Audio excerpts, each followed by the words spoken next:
Okay, so happy International Women's Day, everyone. My name is Chimbu Chinda, and I'm the Youth Power Coordinator at Restless Development.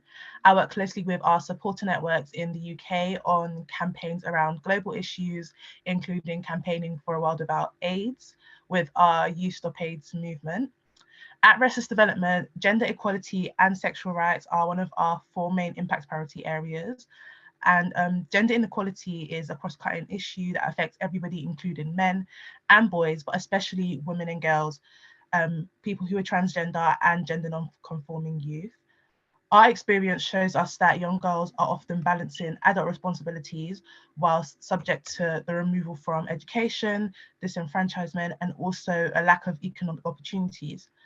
Since 2018, we have reached over 380,000 young people with our sexual health and rights gender equity work. Our volunteers are dynamic behaviour change agents, reaching out to communities to raise awareness and supporting young people to take control of their health and rights. Today, we'll be hearing from different perspectives from three women around the world within Restless Development who have been leading on gender issues both through their work and in their personal lives. I'll let them introduce themselves as well. So without further ado, we'll begin. So I'm going to hand over to Jimena to introduce herself and we'll go from there.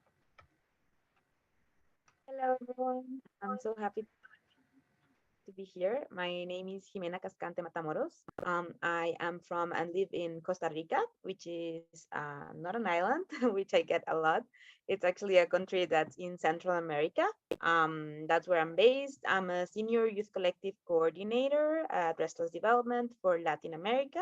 And I work specifically in the We Lead program, which is a program that focuses on SRHR for young women in 9 countries around the world. Also about me, I'm a feminist. I'm very much involved in all women's rights and LGBTIQ plus rights movements in my region. And I do activism as well as part of this work.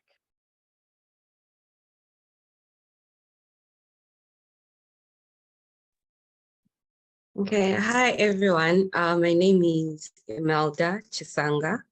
I am an assistant program coordinator, Restless Development Zambia. So yeah, I come from Zambia. Zambia is in Africa, and I work on a project that deals with livelihoods and gender. Yeah, thank you. Hi, everyone. Glad to be here. I am Mufida Haidar. I'm the Senior Youth Collective Coordinator for the MENA region within the We Lead program. I'm from Lebanon, which is also a country in the Arab region, the Levant. I also work on the We Lead program with my colleague Jimena that talked about it, which is about SRHR. I'm also an activist and I have an extensive experience in gender issues in the region. Thank you. Okay, so these three ladies have kindly offered to be our panelists for today and answer some of the questions that are important when it comes to talking about women, gender rights, gender health and sexual reproductive health rights as well. So we're going to get into our first question, and that is, what are the main challenges that are affecting women and girls in your region and how are they hindering equity? So we'll start with Jimena again. Thank you, Chimbu. Yes. So I think some of the challenges that we have in my region, and maybe these are challenges that we'll hear about again also in other regions, have to do with access to education, access to healthcare, free access to sexual and reproductive health and rights, etc. I just also want to focus on why do we have like so many of these problems in my region specifically. And I say like that some of these big challenges that we have to do with a rise in conservative, often religious political parties that have recent here in the region. When I say region, I mean Latin America overall, and specifically Central America, where I'm situated. And these governments, along with other dictatorial type of governments that we have in some countries, for instance, Nicaragua, have pushed back on topics such as human rights and women's rights, especially when it comes to sexual and reproductive health and rights.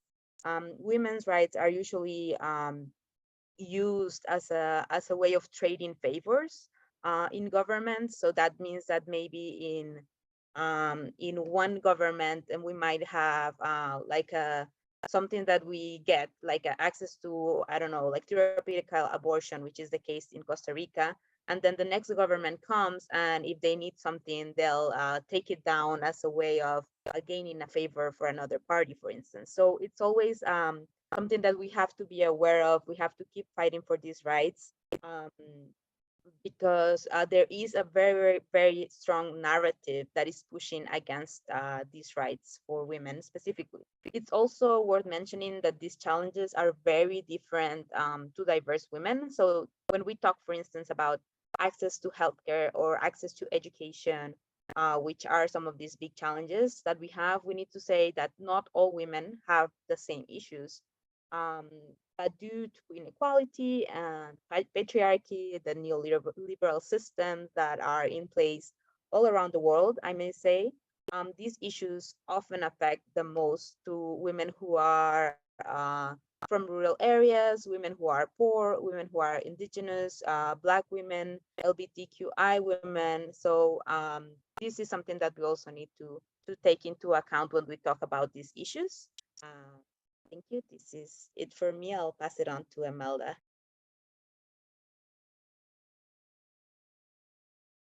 Okay, thank you so much. Just like Emena said, I think some of these challenges that women are facing cut across even countries and even continents. So here in Zambia, women are also facing issues such as limited access to education, there's gender-based violence, and there's also limited access to healthcare services. Now, when we talk about education, we're really looking at most of the people that have limited access to education are those in the rural areas. So I know our government has done a bit in the education sector in putting up a policy that allows for free education. But when we look at the rural areas, most of the girls aren't in school. So this is due to cultural practices. There's early marriages. There are a lot of high school dropouts, and so you have a lot of girls dropping out of school as compared to the boys. And then there's also limited access to healthcare services. So you find that this kind of also causes there's a lot of like poor health services in these rural areas, and even how it has an impact on the women. You find that there's a lot of diseases, even amongst them, there's high levels of sicknesses and around the rural areas. So when we talk about gender-based violence, I think this is cutting across it's globally anyway. So we also have such issues here in Zambia. Women are facing a lot of gender-based violence. This kind of hinders on how they progress even as humans. So it has a lot of effect on their mental health, psychologically, physically, and even mentally, like I said. So these are some of the issues that women and even young girls are facing in Zambia. Thank you.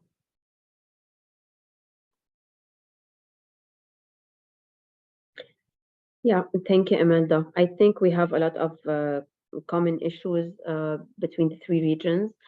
So for the Arab region, there are many challenges definitely on different levels that hinder gender equality and affect women and girls tremendously.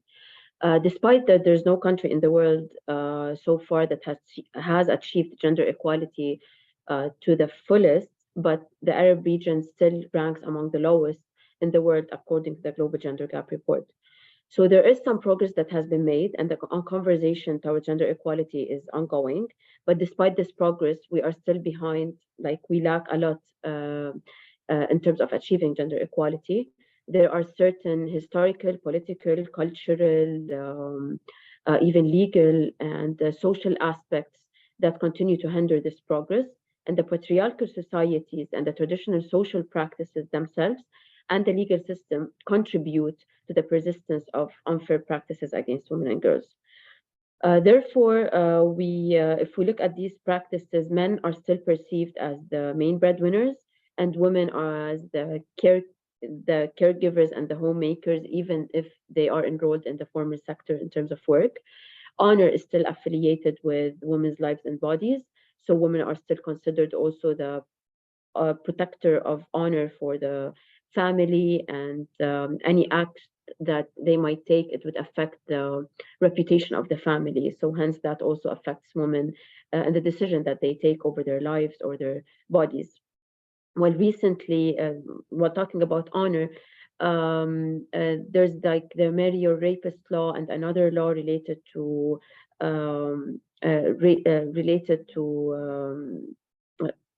okay, so the marriage rapist law was recently abolished in Lebanon, not so far, and also the honor killing crimes also wasn't abolished long ago. There are also other challenges that are related to to women's full autonomy over their own bodies and lives and sexualities. Homosexuality is criminalized in most of the countries, and also topics related to LGBTQ is considered a taboo.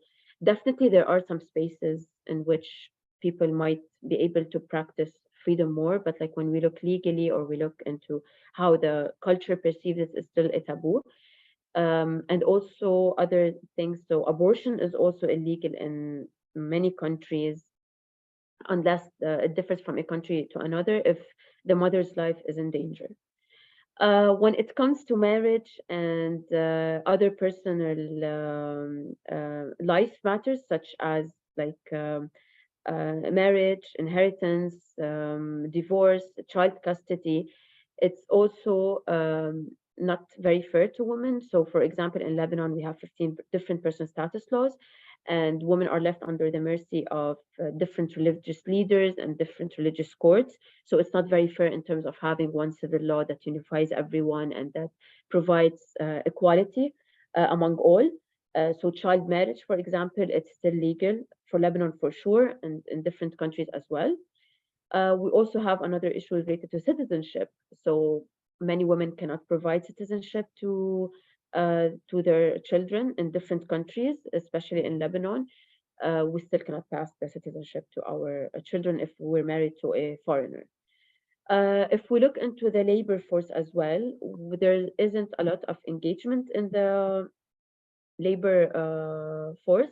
So according to the International Labour Organization, statistics show that the Arab region has the world's lowest rate of female economic participation, 26%, compared to the global average of 56%.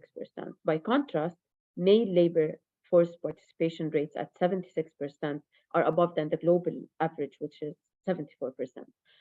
And we cannot forget here the glass ceiling, in which many women might reach to a certain level or leadership position, which cannot be promoted, and also get paid less than men do. And we cannot also forget how a lot of women are engaged in the informal sector in terms of labor and might not have control over their salaries, for example. Um, so in a nutshell, this is all because of the absence of social justice and laws that protect women from and provide social and economic justice to all women. So we don't have the right laws and we don't have social justice, and this is what we're trying to fight for. And at many cases in many countries, women are still being murdered on the hands either of their family members or husband or ex-husbands, and they run away with the crime as if nothing happened, making their lives of a lot of women cheap. Uh, so yeah, that's a general idea of what are the challenges faced by women. I'll hand it over to you, Chimbo. Thank you for that, ladies. Just to quickly reiterate, we will be having a Q&A session at the end for those of you who have just joined. So please make sure you use the chat box to ask any questions, anything that these panelists have said that you don't understand or you want to know more about, just use the chat box and we will get to your questions at the end. So just to summarize some of the points that they've made about what the main issues are, it seems that there's an overall absence of social justice in all three of these different regions, and some of the main issues that these women and girls are facing are inequalities when it comes to the legal system, when it comes to gender pay gap, economically working participation when it comes to working in the workforce, also when it comes to just the lack of structures in place when it comes to healthcare access, as well as cultural and social societal norms and practices that don't really work in favor of some of the women as well. Gender-based violence is another issue that a lot of these women in these regions are also facing. Same with abortion and marriage, and women not having control and rights of their own bodies and what they would like to do with their bodies.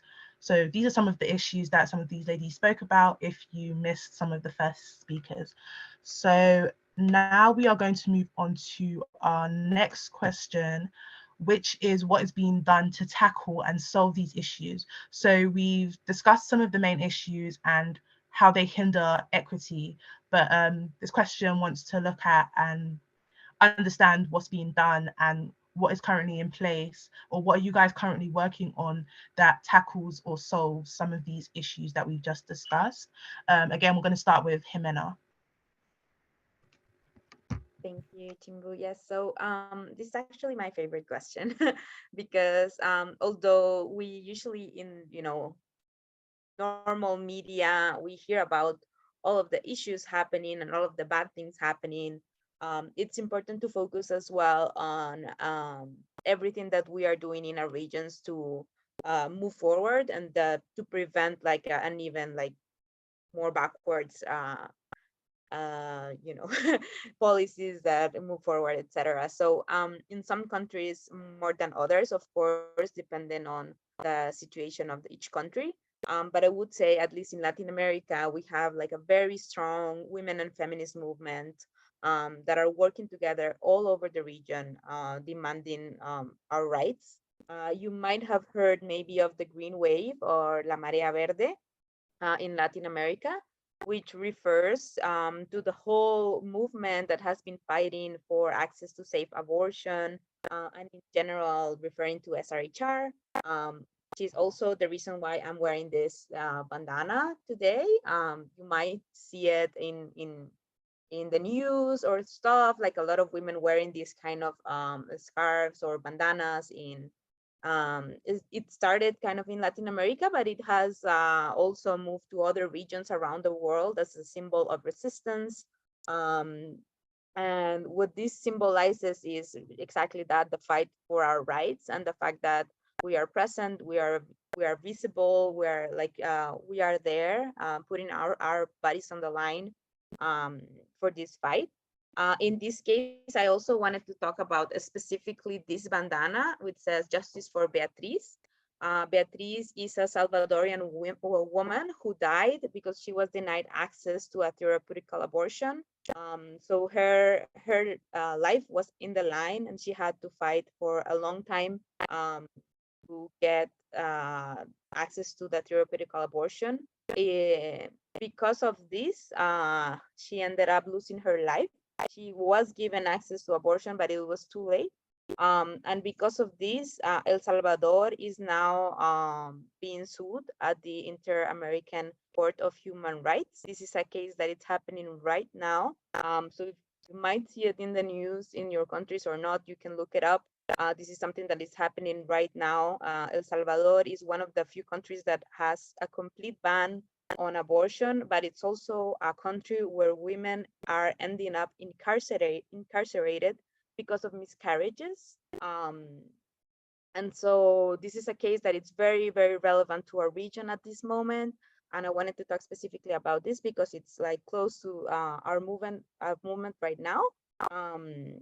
But this is just one of the things that are happening. We are in all of the countries in Latin America, we're fighting for access to sexual and reproductive health and rights. We're also working with the government institutions when it's possible. In some cases, of course, it's not possible because the governments are not open to work with us, and they are not interested in giving us access to sex education or to global healthcare, etc. But like beyond that, beyond the work that we can do sometimes with governments or not, which is sometimes very frustrating for activists in our contexts, we are also working in our communities, changing the cultural norms and empowering young women to make sure they get the access they need to information, to education, and to quality and free healthcare.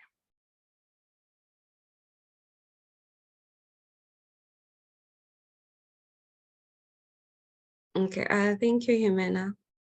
So to address some of the issues that women are facing in Zambia, so what the government has done is there's policies that that are helping tackle some of these challenges. So one of the policies, I think I even mentioned this earlier, is the introduction of free education. So in the recent years, we've seen a lot of teachers being employed to support that. And we've also seen a number of schools being put up, and of course, the free education that allows a child to go to school without any pay. So that has really helped a lot. Of course, it comes with its own consequences, because now the government also has a responsibility to build more infrastructure and more schools to accommodate the number of people that are going to school. And it's even worse for the rural areas because there isn't so much infrastructure, but at least it's a step in the right direction. We have many young people, many young girls going to school. And like I said, we had a huge number of teachers also being deployed to support that. And also what is happening is that there's also been a number of policies introduced even in the health sector. So you kind of have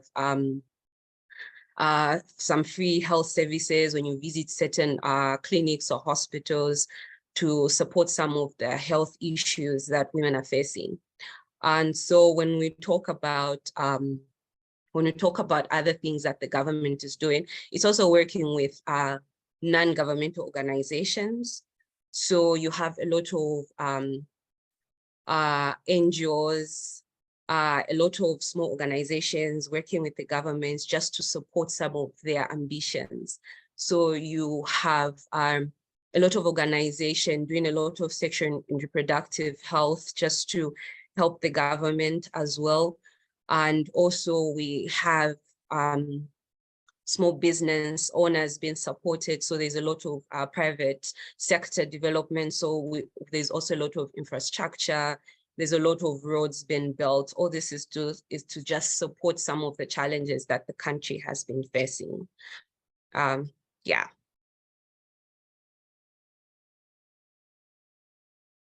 Thank you, Imelda. For the Arab region, a lot of work is being done.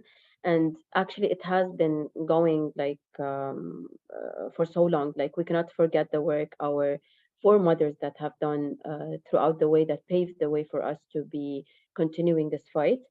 We have a lot of activists since the early 1900s working to achieve equality and make sure that women gain their rights. The work currently is being done on different levels, on the policy level, on changing the laws, on spreading awareness, whether by local or international organizations or movements.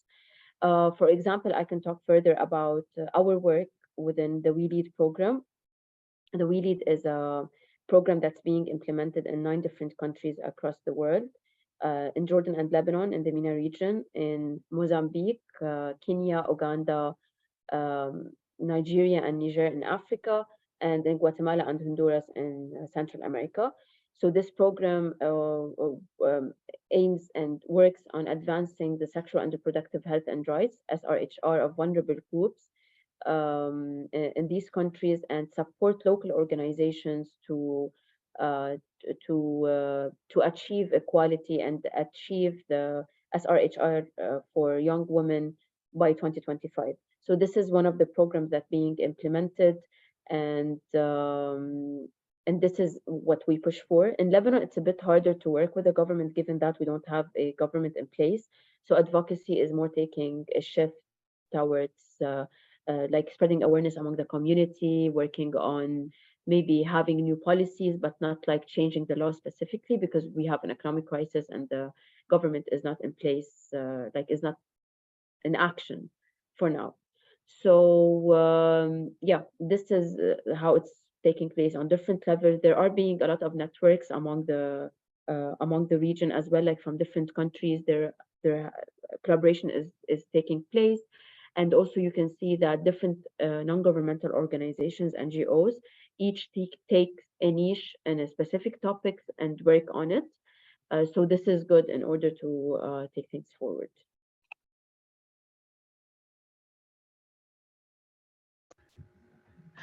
Thank you for all of your answers, guys. So it's just to touch on some of the points that you guys brought up as into ways your the solutions or how you're tackling some of the issues.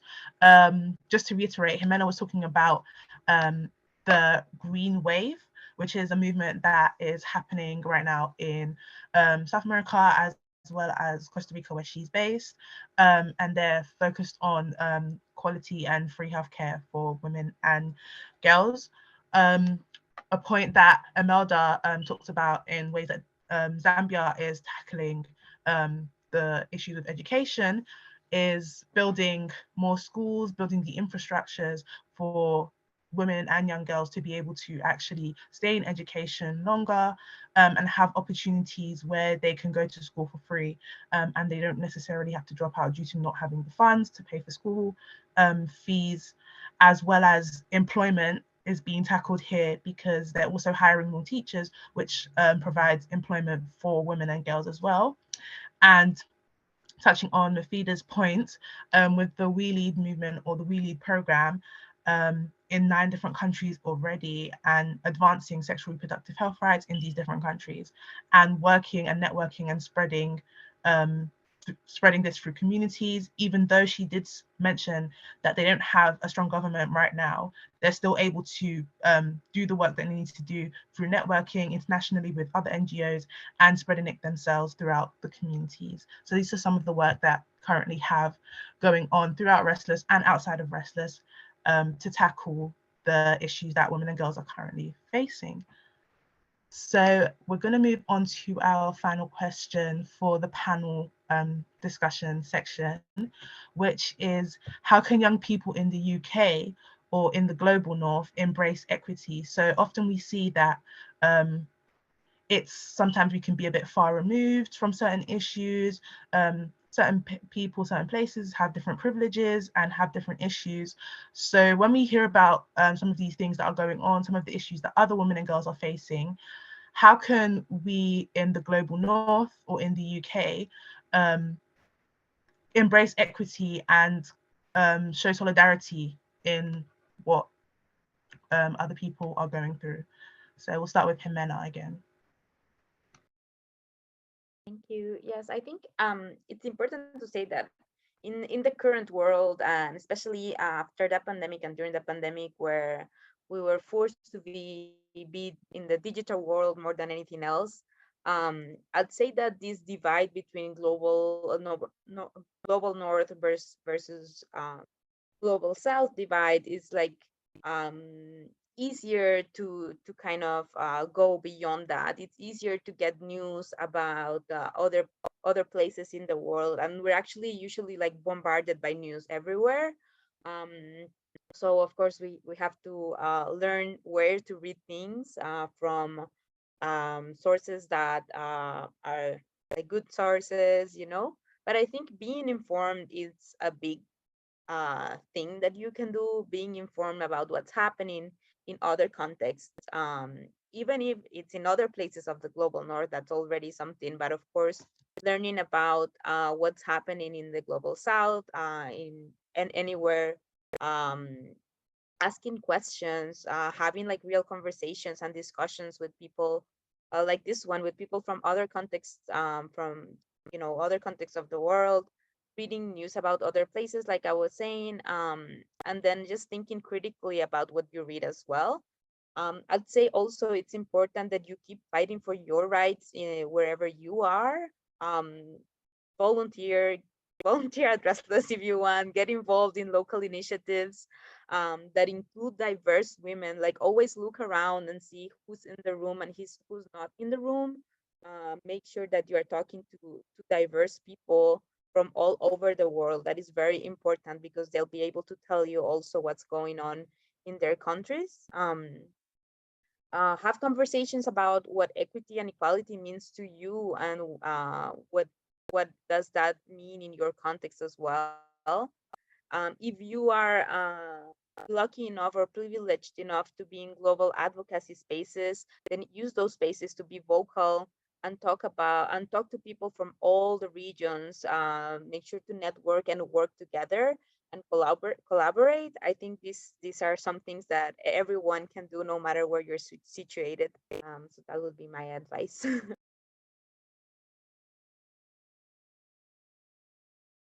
I think Imena has mentioned a number of things, but my contribution would be learn as much as you can, just involve yourself. If there's an organization that's dealing with gender inequality and whatnot, get involved.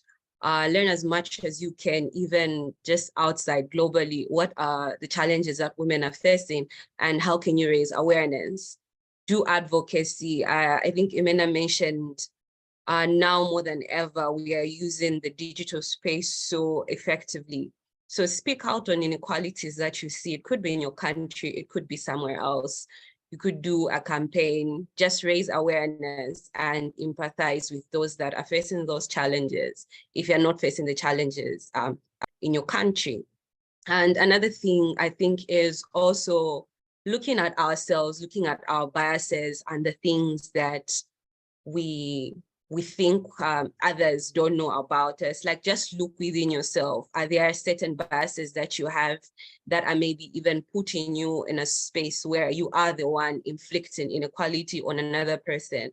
So you can also live a life that has no biases towards anyone, be accommodative, be diverse. Those could be my contributions. Yeah. I think Imelda and Jimena said it all, and I completely agree with what you said. So definitely be informed, read, always like keep your eyes open, and do not assume that everyone is privileged and have access to food rights. This is not for granted for sure. And as I mentioned earlier, like not a country in the world has achieved gender equality to the fullest yet.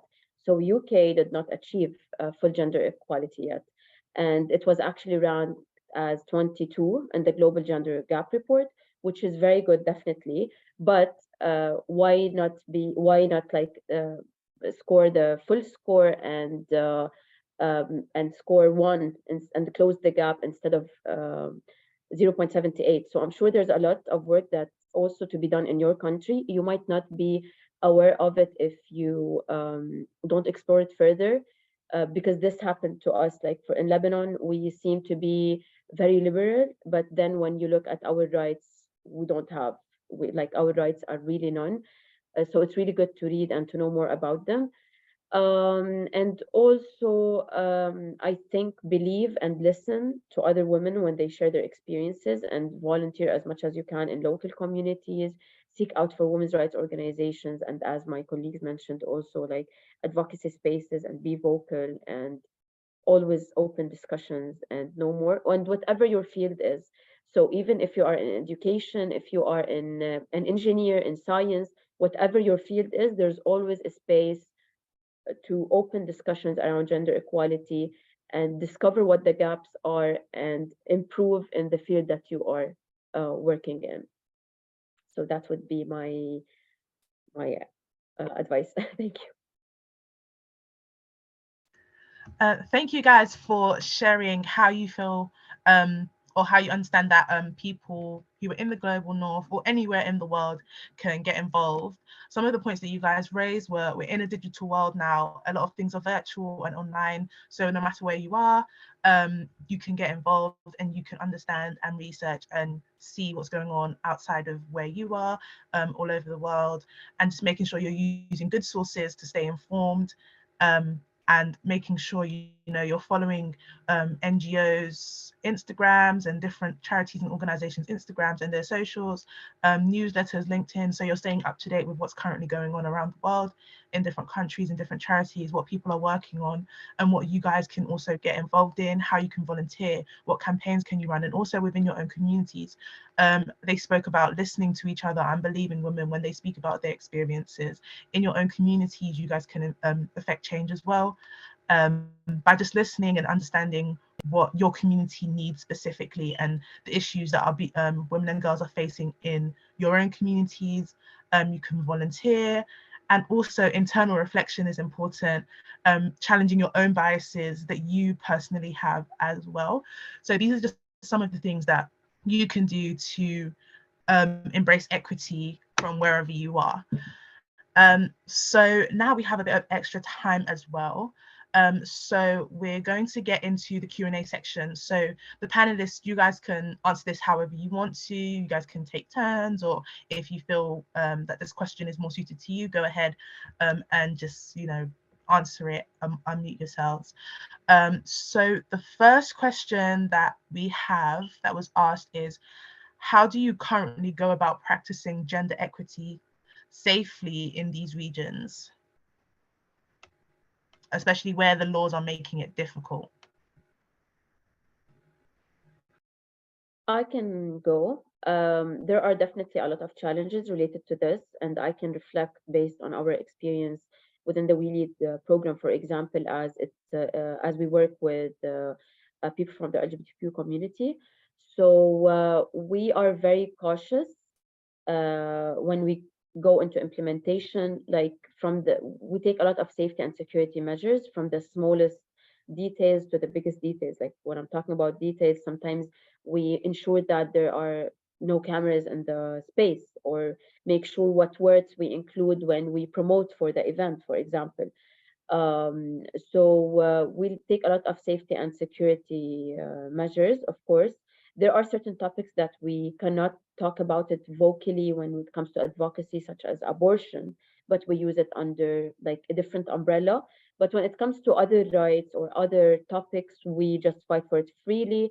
And on the contrary, we march the roads, we advocate. There are a lot of campaigns that are being done, but like when there are specific kind of sensitive topics, we adapt our approach in order first to avoid backlash and to avoid any kind of security issues that might arise. Thank you for Mafida. I hope that answers your question. Imelda or Jimena, did you have anything to add to this question, or are you in agreement with Mafida? Okay. So the next question that we had asked was, how can we address equity and inequality in education, factoring in the many other challenges that are being faced?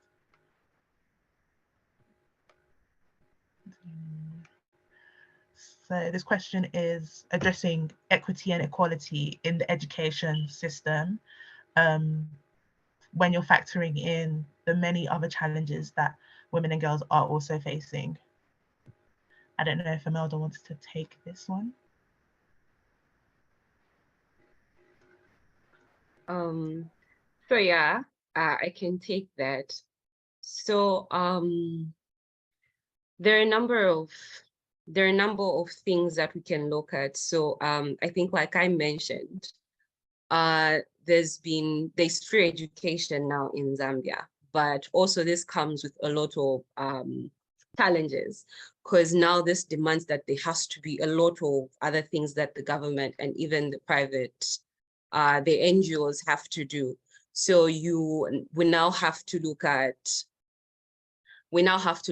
infrastructure that can accommodate the number of people that are going to school. So of course, it's just not education. So there's poverty, there's early marriages. So now you have to work together.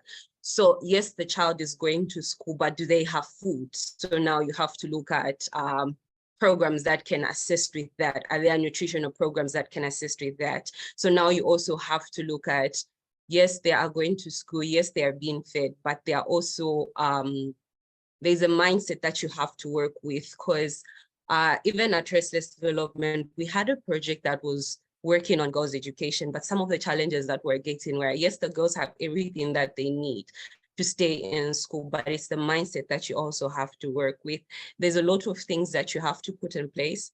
So just to mention a few, the government has to work with the other organizations in Zambia that are helping them on education, for example. So there has to be a lot of infrastructure put in place. They have to look at some of the feeding programs. They have to look at what the life skills part of it, also to help the girls stay in school and to also graduate or transition to being something or economically independent as well. So a lot of things are in play here. So it's just not free education, but they also have to look at other things that are supporting the free education that the government is bringing about. Yeah. And Chumbu, I don't know if you're also going to read there some of the comments in the chat. Yeah, I was just having a look. I can see Rebecca has her hand up, so we'll come to her question just after we look at some of the answers in the chat. So to answer the question that was just asked as well, on top of what Imelda has already said, Caleb has answered in the chat. He said promoting equity and equality in education is crucial for development, and some of the points that he made were investing in education and addressing poverty, in how poverty is a significant barrier to education for many families. He also said to encourage community involvement and how big of a role communities can play in promoting equity for each other and equality in education as well. He also said prioritizing girls' education because they're disproportionately affected when it comes to educational inequalities, and investing in girls' education will have benefits for both men and women and society as a whole. And he also said the access to technology can help bridge the gap between rural and urban education in developing and developed countries. So those are some of the points that that Caleb put in the chat. So Rebecca, you can unmute your mic and ask your question directly. Hello, sorry, I was late, so this question may have been asked, and I do apologize if so. I am really enjoying the talk. I just wanted to ask, what is Restless Development doing to work towards gender equity in its work, operations, and as an organization in itself? So aside from sort of the programs itself.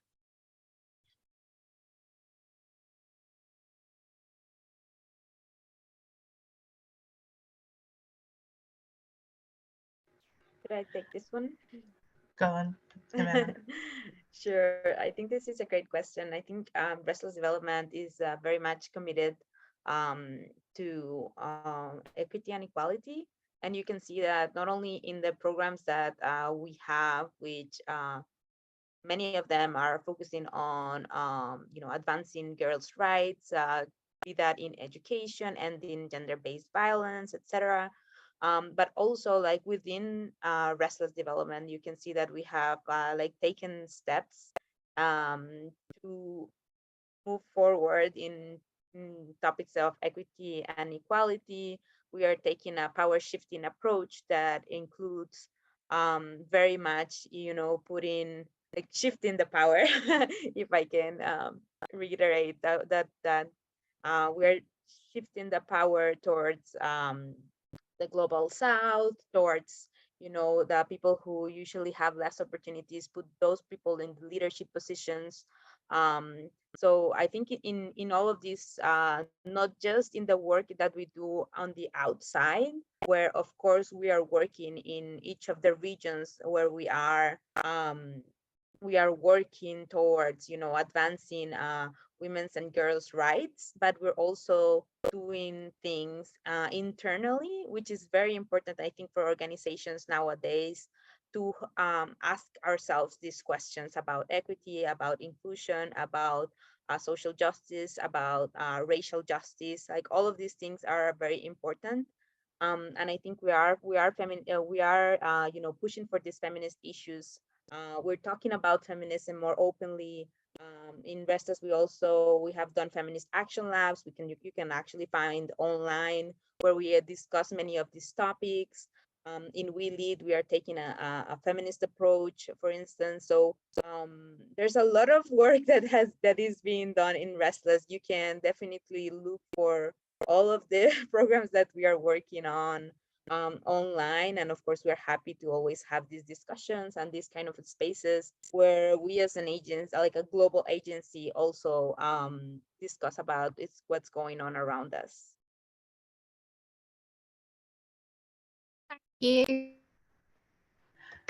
Just to add to that, Restless as an organization, we're very transparent in all of our work. So on our website, when it comes to our programs and our impact priority areas, we have detailed descriptions of all of the different programs we've run, how many people it's affected, and what these programs do, which countries they're based in. So we have under the what we do section, we have our 4 impact priority areas. And if you click on those, you can see the stories and the programs that are currently running and that have been run by Restless in each of these different areas. So when it comes to education, business skills, climate justice, and gender and reproductive health rights. So it's all there on our website in detail for anybody who wants to go further and look at what Restless, the work that Restless currently has been doing.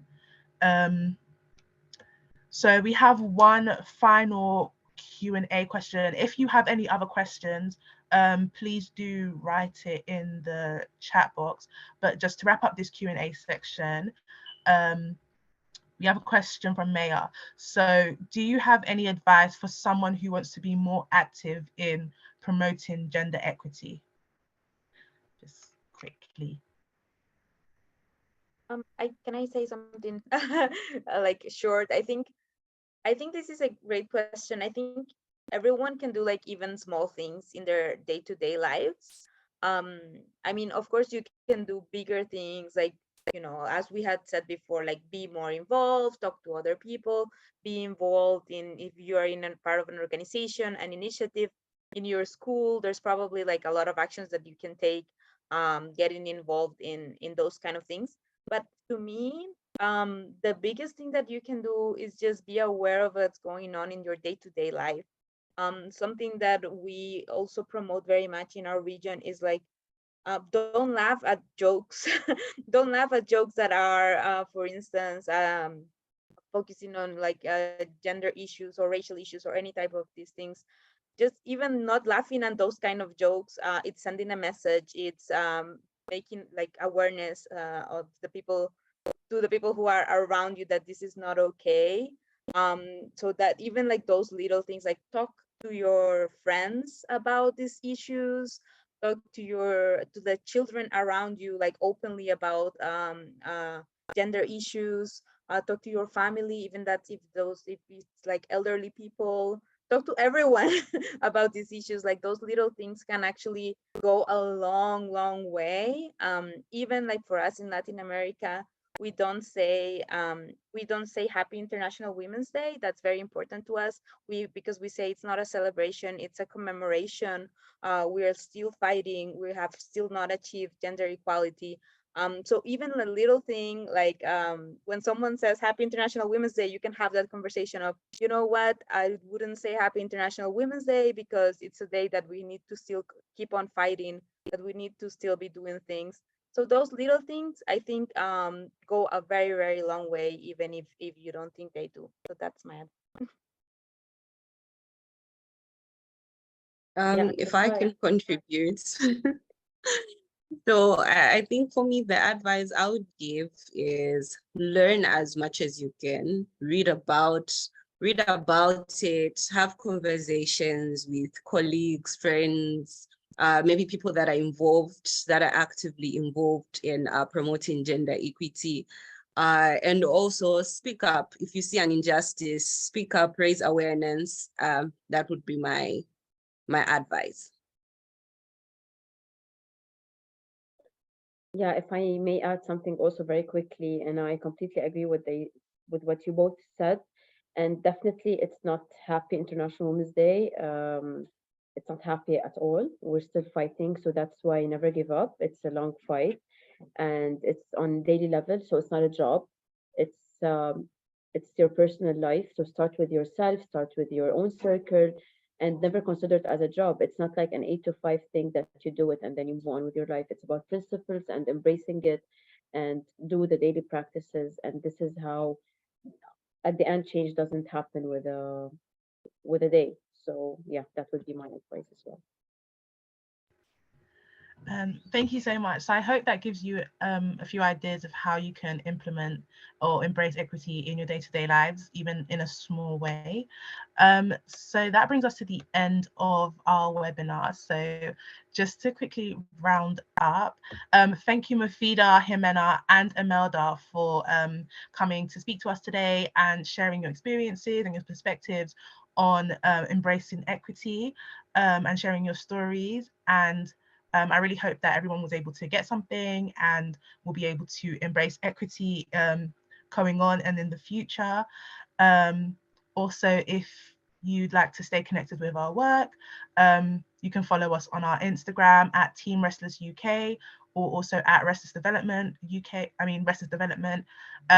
You can also follow our Twitter, you can look at our website, you can also sign up to our newsletters, as you can keep up to date with opportunities to get involved, find out what programs Restless has going on currently in different areas of the world. But thank you again for joining everybody and taking the time out to come and hear about embracing equity. And I hope you guys all found it insightful. So we're going to end the recording here, and hopefully everybody has a nice evening and enjoys the rest of their day. Thank you guys. Thank you everyone. Thank you, Chimbo. Thank you. Thank you, everyone. Bye. Bye.